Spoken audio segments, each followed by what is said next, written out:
committee members. My name is Barbara Meyers, Cranberry Island, Maine, and I'm just going to quickly tell you my story. I'm a landscape gardener. I've got a gardening business on Mount Desert Island, great place to work. And because I work outdoors and I often have to coordinate crews, contractors, architects, clients, buyers, my cell phone was a tremendous aid to my business. And I can't tell you exactly how many years I've had it, but I did notice that several years ago, after a particularly busy season, I was starting to experience discomfort in my ear after long calls.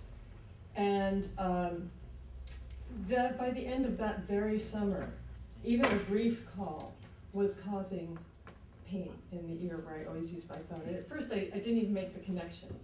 And then I started testing it, and yes, there was a connection. At this point, a cell phone, a cordless phone, and even the speaker mounted in my regular home conventional phone, wired phone, is quite painful.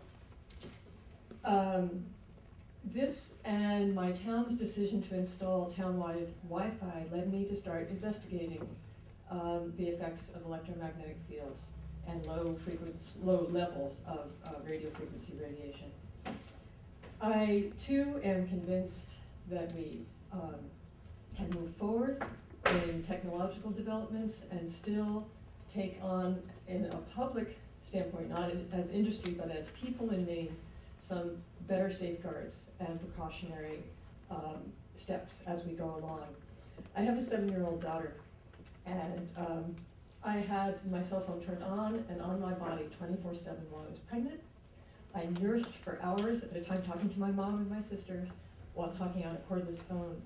I will not know for years if this totally avoidable exposure has harmed my darling child. I take care of my family's health, and Dr. Mills said that parents have a choice. If I had any idea at the time that this might be damaging, I would have made different choices. Now, I still use my cell phone. It's still a tremendous aid to my business, but I use it very differently. And I will certainly not give my daughter a cell phone while she's still developing.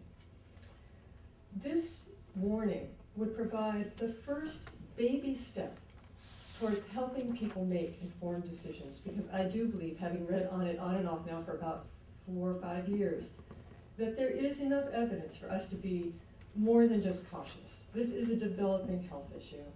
And as we've had many people here pointed to other developing health issues, the level of safety that the industry representatives are talking about is based on types of radiation that have nothing, very little resemblance to the exposures that we actually get in the devices we're actually using.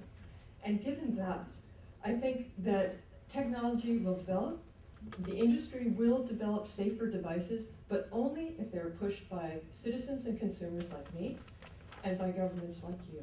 And I urge you to please help us start taking that step. Thanks very much. Thank you very much. You got Wi-Fi. I don't understand much of this. Yeah. I got my cell phone here, which worries me in my chest. All over? Oh, well, there are some island? dead pockets, but yes, my town consists of 5 islands, Yeah. and we have 2 islands with year-round populations, and because only one of the 2 islands had a DSL cable connecting us, the selectmen decided to put townwide Wi-Fi in. Except we have removed it from our school. Your school? Yes. I don't know how